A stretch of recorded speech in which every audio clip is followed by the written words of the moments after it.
Vamos a invitar al licenciado René Martínez Céspedes, que es economista, analista de Fundación Jubileo. La temática de su presentación: análisis de la situación fiscal y distribución de recursos públicos.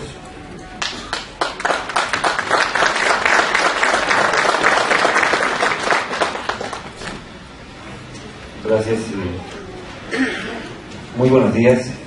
En esta primera parte yo voy a presentar algunos datos, información relativamente resumida de cómo está la situación actual en relación a estas variables que vamos a analizar en este tema del pacto fiscal, es decir, los ingresos, los gastos públicos, y con un énfasis especial en la distribución, porque los colegas que luego van a exponer van a hablar un poco más a detalle de lo que es la generación de ingresos públicos, los impuestos y lo que son los gastos e inversiones del Estado.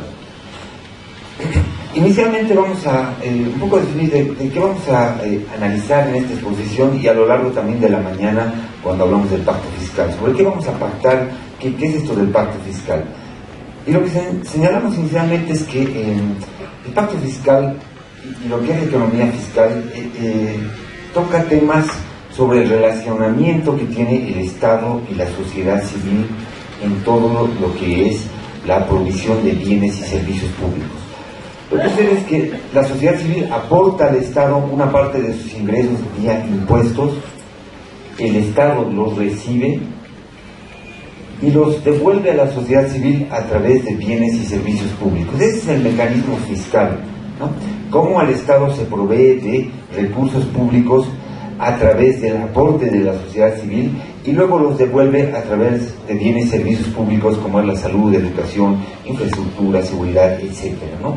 Y cuando vamos a hablar del pacto fiscal estamos hablando de reordenar esta arquitectura fiscal, es decir, cómo generamos ingresos, cómo el Estado genera ingresos, que es el tema de los impuestos, el tema de las regalías y demás, y cómo los gasta, es decir, en qué los debe gastar, en inversión productiva, en salud, educación, infraestructura, desarrollo, generación de empleo y demás. Y esto es lo que vamos a pactar, lo que deberíamos pactar en el pacto fiscal: la generación de ingresos y los gastos para proveer de servicios públicos, de bienes y servicios públicos a la población, y estas son básicamente también las competencias que tiene cada nivel de gobierno. Pero entre los ingresos y los gastos hay una parte intermedia que es la distribución, es decir, el Estado, el gobierno recauda los ingresos, los impuestos, las regalías y demás, y una parte que es la distribución, y las distribuye entre los que van a administrar estos ingresos, que son los diferentes niveles de gobierno, que posteriormente son los que realizan este gasto. Si bien el pacto fiscal es un escenario un poco más amplio que lo que es la distribución, creo que mucho de lo que se ha hablado en nuestro país los últimos meses y años incluso ha estado centrado en que tenemos la idea de que el pacto fiscal es básicamente la distribución. Evidentemente es una parte del pacto fiscal la distribución de los recursos, pero posiblemente no sea la parte más importante y tal vez es la parte incluso más delicada, más conflictiva que se tendría que abordar, ¿no? Entonces, de esto estamos hablando cuando hablamos del pacto fiscal, y ahora que vamos a presentar el diagnóstico, también vamos a hacer un diagnóstico de estos tres elementos principales: de la generación de ingresos, de la distribución de estos recursos públicos y el destino de los recursos públicos. En principio vamos a hablar un poco de qué es lo que ha sucedido en nuestro país la última década aproximadamente. Hemos sufrido diferentes transformaciones, principalmente desde el punto de vista de lo normativo, ¿no? Hemos aprobado una nueva constitución política del Estado, se lo ha llamado también como una refundación de lo que es el país. Tenemos ahora gobiernos subnacionales autónomos, especialmente las gobernaciones que no eran autónomas, ahora son autónomas. Tenemos una definición de competencias, una nueva definición, hay nuevas competencias, hay algunas que ya las tenían los diferentes niveles de gobierno. Y tenemos una redefinición del rol del Estado, de un Estado que antes era un Estado que participaba como un árbitro, si se quiere, en lo que es la economía, definía las normas, regulaba, pero no participaba tan directamente, a un Estado que la Constitución Política del Estado le otorga un rol protagónico de impulsar el desarrollo económico, de participar directamente en lo que es el desarrollo productivo. Y hemos tenido un contexto también muy distinto en lo que es la disponibilidad de recursos públicos a partir de la creación del IDH y con los buenos precios internacionales que han durado hasta el año 2014. Hemos tenido también un cambio significativo de lo que es la situación del sector público, porque se han tenido muchos más recursos que en el pasado. Todavía se tienen, a pesar de la caída, muchos más recursos si nosotros comparamos a la etapa previa al 2005 de la creación del IDH. Entonces hemos tenido diferentes transformaciones, es un estado diferente del que tenemos. Sin embargo, hay varios elementos que no han cambiado, especialmente desde el punto de vista de lo fiscal, de lo que vamos a discutir hoy día y de lo que hace al pacto fiscal. Pero podemos señalar brevemente que tenemos un sistema impositivo que no ha cambiado, es básicamente definido el año 86, con algunas reformas por ahí el año 90 y demás. Tenemos el mismo sistema de coparticipación definido en los años 90 bajo la participación popular y descentralización administrativa. No solamente el mismo sistema, sino exactamente los mismos porcentajes de distribución. Y tenemos también la orientación del gasto. No han habido cambios significativos, si bien se le otorga un rol diferente al Estado. Principalmente los diferentes niveles de gobierno han seguido haciendo lo que hacían: inversión en infraestructura, inversión social, pero no ha habido este gran cambio que era un Estado que participa en la parte productiva, el cambio de la matriz productiva que se le llamó, ¿no? Entonces, justamente la parte fiscal, y además de esto, ¿no?, los sistemas de administración, de gestión pública son los mismos, seguimos bajo el régimen de la ley SAFCO, a pesar de que la ley SAFCO es un sistema de administración y control que era previo a las autonomías. Entonces, básicamente el tema fiscal no ha cambiado, pero no es suficiente decir que no hemos hecho estos cambios, sino que vamos a analizar cuáles son los problemas e inconsistencias que se tienen bajo este ordenamiento, muchos que ya venían previo al proceso constituyente y que son los que justifican y ameritan la necesidad de que exista un nuevo pacto fiscal. Vamos a ver los problemas e inconsistencias tanto en la generación de ingresos, en el destino de los recursos y en especial en esta exposición en lo que es la distribución de los recursos, ¿no? Solamente como va a haber una exposición relacionada a los ingresos, vamos a ver algunos pequeños detalles nada más, ¿no? Uno primero es que en lo que es ingresos, en esta parte de ingresos, la Constitución señala el deber de tributar en proporción a la capacidad económica. Esto nos van a mostrar mayores datos posteriormente, pero ya en diferentes eventos, talleres o seminarios que nosotros hemos mostrado este tipo de elementos, la gente reacciona inmediatamente y no se siente, y es la verdad que nuestra arquitectura fiscal, el sistema tributario no tiene elementos de progresividad que se pueda decir que se está tributando de acuerdo a la capacidad económica, es decir, que pague más impuestos el que gana más o el que tiene más, ¿no? El universo tributario es muy reducido, tenemos diferentes sectores de la economía que directamente no pagan impuestos, que están en la informalidad e incluso en la ilegalidad, ¿no? Ese es un primer elemento. Otro elemento es que este ordenamiento tributario que tenemos en el país es muy dependiente y es muy frágil a lo que es los recursos naturales, la renta extractiva. Aquí tenemos una gráfica del año 2014 de cómo ha quedado hasta el final de la bonanza la relación entre los principales ingresos fiscales, cuánto generamos por tributos y cuánto es el peso que tiene la renta extractiva directa, es decir, el IDH y las regalías. Y para el año 2014 significan una tercera parte, es decir, una tercera parte de lo que viene de nuestros ingresos proviene de la renta extractiva directa por IDH y regalías, y esto nos muestra la altísima dependencia que tenemos de estos recursos. Y además que en los impuestos nacionales también hay una dependencia de lo que son los tributos normales por lo que es el sector hidrocarburos, por ejemplo, ¿no? Entonces hay una alta dependencia, y ahora que han caído los ingresos, también por lo tanto cae la situación fiscal, o sea, las variables fiscales se vienen en caída, ¿no? Aquí tenemos una gráfica del resultado fiscal, es decir, de la resta entre ingresos y gastos públicos de todo el sector público. Y tenemos de lo que hemos pasado de la etapa deficitaria a la etapa superavitaria del 2006, nuevamente estamos retornando al déficit y de manera abrupta, ¿no? El 2006 hemos tenido superávit, que cada vez ha sido menor porque el Estado ha comprometido muchos gastos e inversiones y gastos corrientes inflexibles incluso todos estos años. En 2014 nuevamente registramos un déficit, y para el 2015 lo mismo, ya un déficit relativamente alto, y para el 2016 se tiene programado un déficit que se lo ha reprogramado ya de 6.1% del PIB, que veremos cómo acaba en la gestión, pero claramente la situación está poniéndose un poco más complicada al respecto.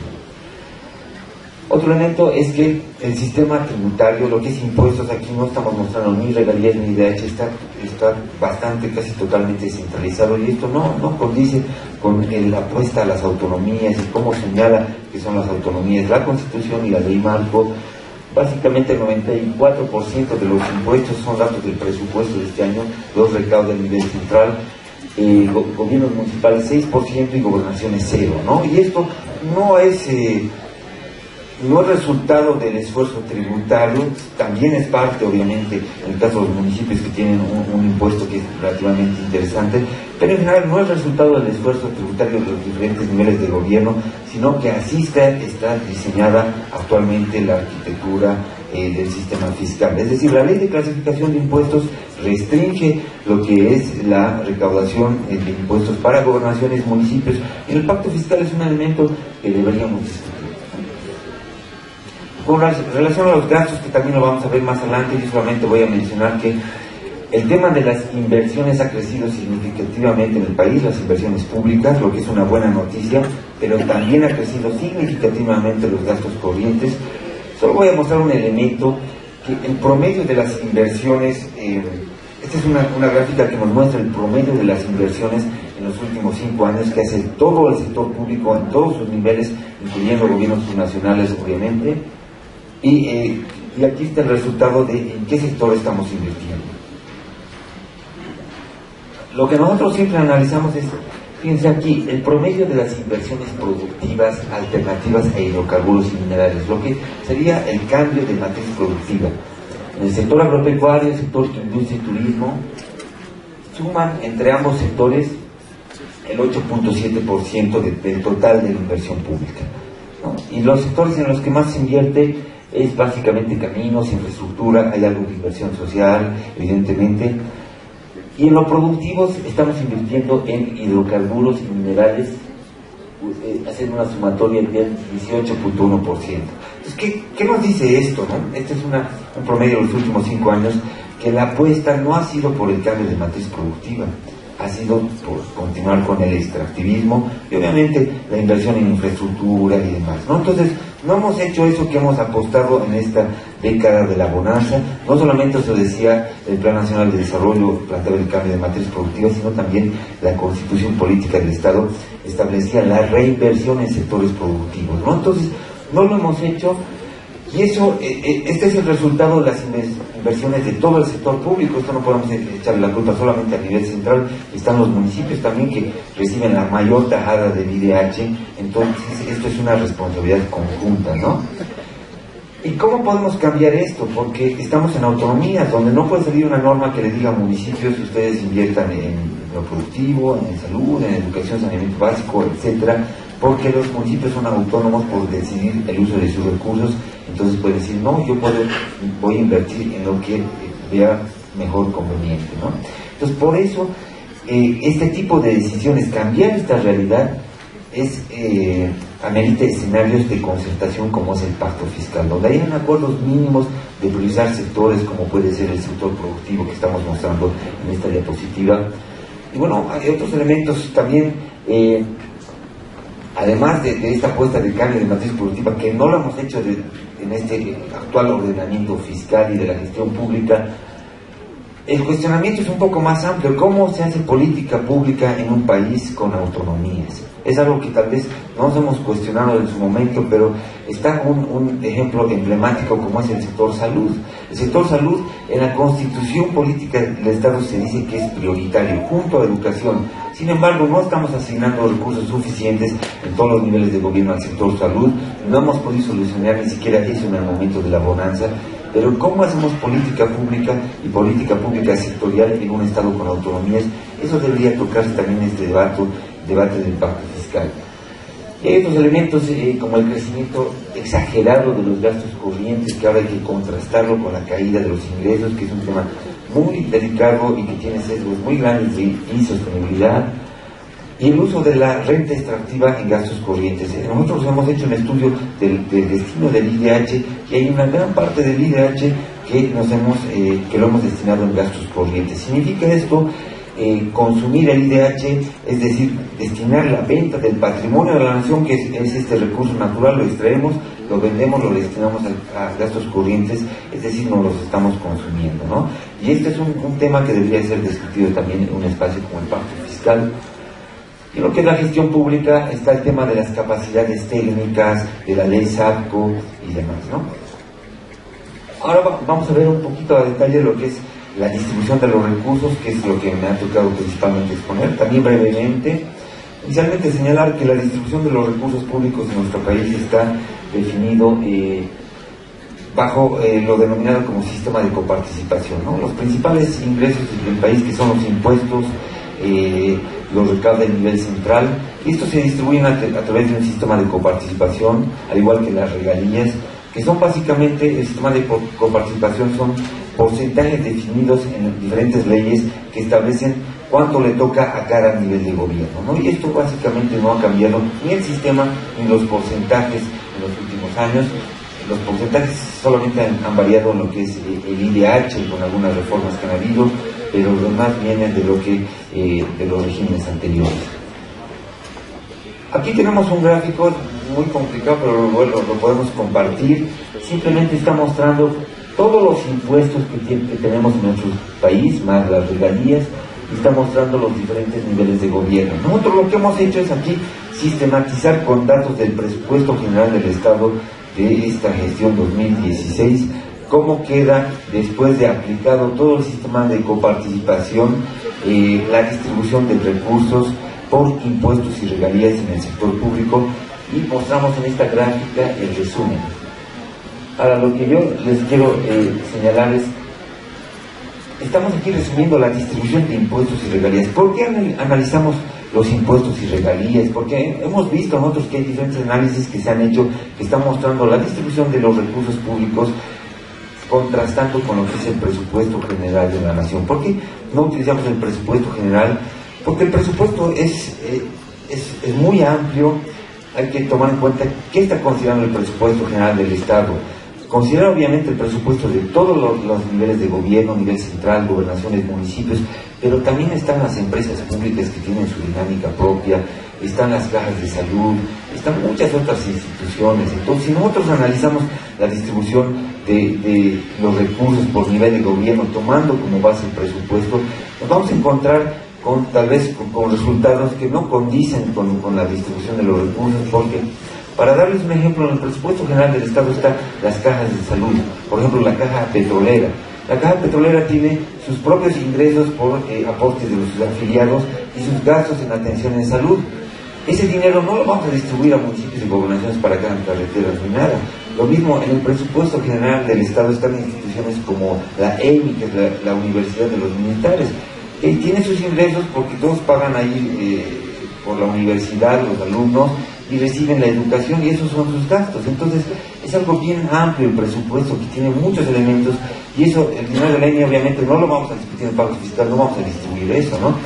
Nosotros consideramos que hay que analizar lo que sí vamos a tocar en el pacto fiscal, que son los principales ingresos fiscales, y ahí están los impuestos y las regalías. Hemos sistematizado, y el resultado después de la generación de ingresos, que es muy centralizada, pero que luego se distribuye, queda de esta manera. El nivel central está administrando aproximadamente casi el 62% de los recursos públicos. Luego están los municipios, que administran el 21% de estos impuestos y regalías, las gobernaciones el 7.6%, universidades 5.4%, renta dignidad el 2.6%, fondo indígena el 0.4%, y hay un nuevo fondo que se ha creado este año. Nosotros hemos intentado calcular, porque no está en el presupuesto 2016, es el fondo a la promoción, a la ley de incentivos que ha creado el gobierno, del 12% del IDH, ¿no? Entonces, así queda la distribución de los recursos, y esto es lo que tiene cada nivel de gobierno para administrar, para hacer, cubrir, ejecutar sus competencias, ¿no? Entonces ahí está. El nivel central tiene la mayor tajada, más casi 2/3 partes. son un poco menos, pero es más del 50%. Municipios es en el segundo lugar, como el 21%, gobernaciones 7.6%. ¿No? Así está la distribución. Y vamos a ver un poquito más a detalle aquí, ya dividiendo impuestos de lo que es la renta extractiva. Si nosotros vemos solamente impuestos, tenemos que el nivel central tiene el 71.3%, municipios 21%, y lo demás es marginal, ¿no? Y si vemos la renta extractiva, esto lo tiene, lo administra principalmente, mayormente los niveles subnacionales, más de la mitad lo tienen entre gobernaciones y municipios. Es decir, el nivel central tiene la mayor parte de los ingresos recurrentes, corrientes, como son los impuestos, y los gobiernos subnacionales tienen la mayor parte de lo que es la renta extractiva, pero que es muy dependiente de precios internacionales, ¿no? Entonces ahí lo que hay que analizar también es que estos son ingresos recurrentes, corrientes, constantes, y estos son un poco más volátiles, más dependientes de lo que es el contexto internacional y demás. Otro elemento en la distribución, otro problema que podemos analizar en la distribución es, o mejor dicho, un ejemplo que nos muestra claramente los problemas e inconsistencias de la distribución de los recursos, es que en la época de la bonanza hemos acumulado recursos millonarios en cuentas bancarias de presupuestos sin ejecutar, mientras hemos aumentado el endeudamiento. Entonces, ¿cómo se entiende que un sector público esté acumulando recursos sin ejecutar mientras se esté endeudando? Ese es un ejemplo claro de la inconsistencia, o en partes de un ejemplo de la inconsistencia entre la distribución de recursos y competencias entre los diferentes niveles de gobierno. Otro ejemplo es que el IDH, de acuerdo a la ley de hidrocarburos, era para hacer carreteras. Sin embargo, para lo que más nos hemos endeudado en estos años, no solamente en estos años, sino siempre, es para la construcción de carreteras. Esta se hace con deuda.